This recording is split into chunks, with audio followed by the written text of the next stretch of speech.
Surat Paulus kepada Titus. Titus adalah pengikut Yesus dari Yunani yang telah bertahun-tahun menjadi rekan sekerja dan teman seperjalanan terpercaya Paulus. Dia membantu Paulus dalam beberapa situasi krisis di masa lalu. Dan dalam surat ini kita mendapati bahwa Paulus menugaskan dia untuk pergi ke Kreta, sebuah pulau besar di lepas pantai Yunani, untuk memulihkan jaringan gereja rumah di sana. Nah, budaya Kreta terkenal jahat di zaman kuno. Salah satu kata Yunani untuk seorang pembohong adalah kretitso, atau menjadi orang Kreta. Mereka terkenal akan pengkhianatan dan ketamakan. Kebanyakan pria di pulau tersebut mengabdi sebagai tentara bayaran bagi penawar tertinggi, dan kota-kota di pulau itu terkenal tidak aman, diliputi oleh kekerasan dan kejahatan seksual.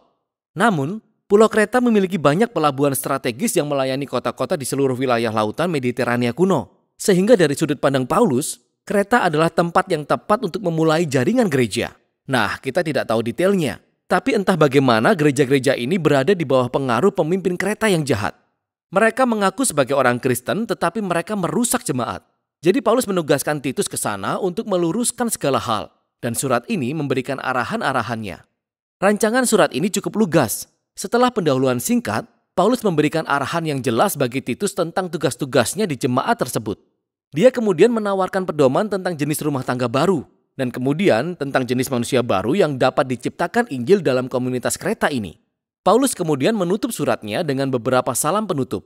Jadi Paulus membuka semuanya dengan mengingatkan Titus bahwa pesan kerasulan Paulus yang dia bawa adalah tentang pengharapan akan hidup kekal, yakni kehidupan sebagai ciptaan baru yang tersedia sejak sekarang melalui Yesus Kristus. Dan harapan ini dijanjikan sejak lama oleh Allah yang tidak pernah berdusta. Nah, komentar pembukaan yang singkat ini memperkenalkan tema penting yang mendasari keseluruhan surat ini. Salah satu masalah di gereja-gereja Kreta adalah bahwa mereka telah menyatukan pemahaman mereka tentang Yesus, Allah orang Kristen, ke dalam pemahaman mereka tentang dewa-dewi Yunani yang mereka kenal sejak dulu, khususnya Zeus, pemimpin para dewa. Orang Kreta mengklaim bahwa Zeus sebenarnya lahir di pulau mereka, dan mereka suka menceritakan dongeng dan mitologi tentang karakter licik Zeus. Dia akan merayu wanita dan berbohong untuk mencapai tujuannya. Dan Paulus ingin semuanya jelas. Allah yang dinyatakan di dalam Yesus sepenuhnya berbeda dengan Zeus.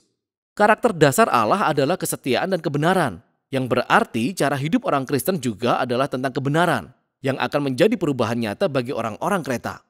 Lalu Paulus mengamanatkan Titus dengan tugas ganda.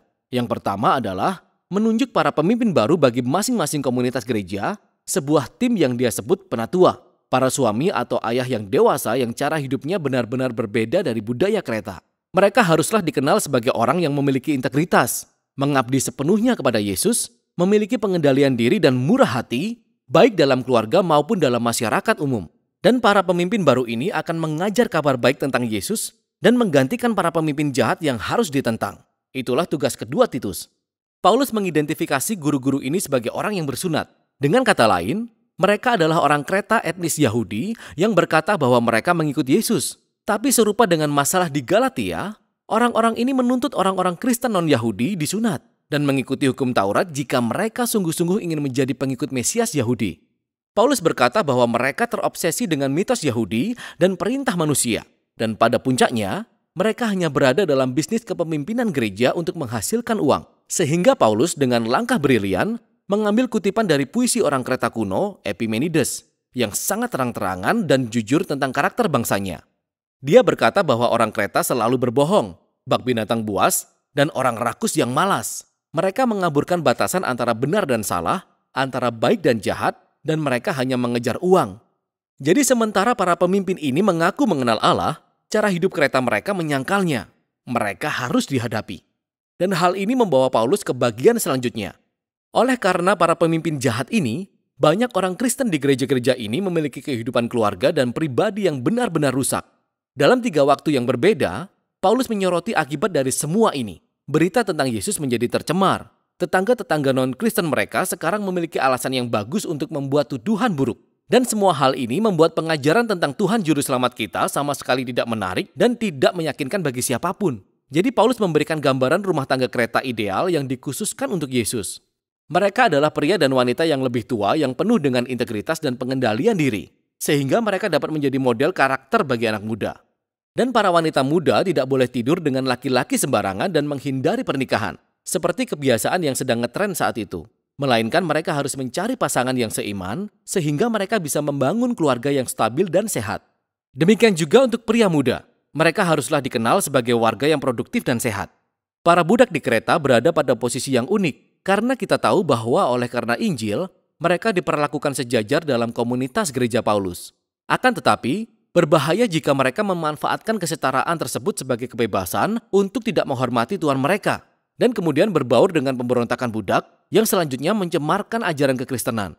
Kita dapat melihat Paulus sangat berhati-hati dalam menyampaikan nasihatnya di sini.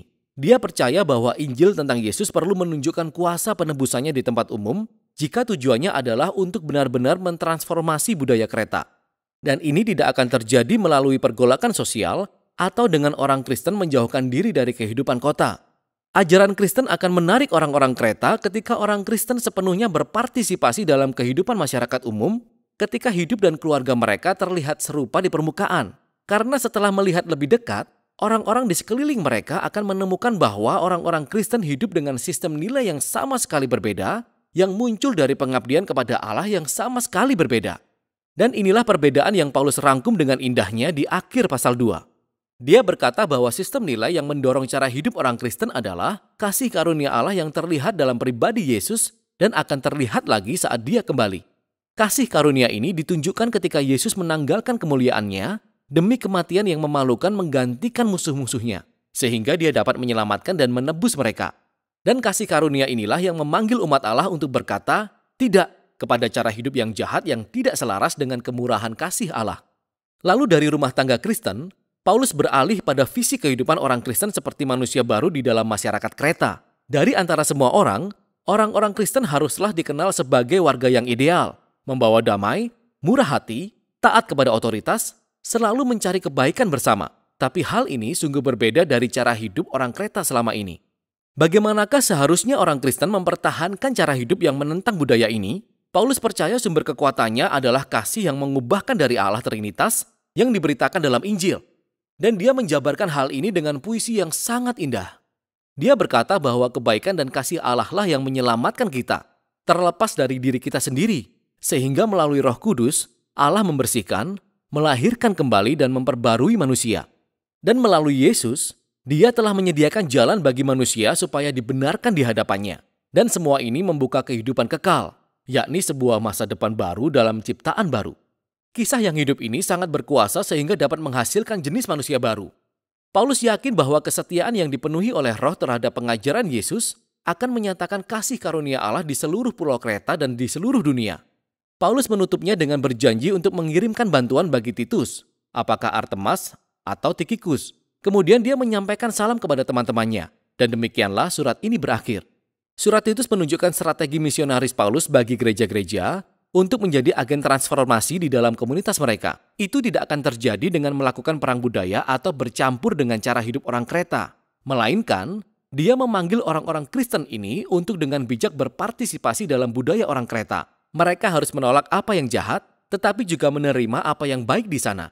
Jika mereka dapat belajar hidup damai dan mengabdikan diri mereka kepada Yesus dan demi kebaikan bersama, orang-orang Kristen akan, dalam bahasa Paulus, menunjukkan keindahan berita tentang Allah penyelamat kita. Dan itulah surat kepada Titus.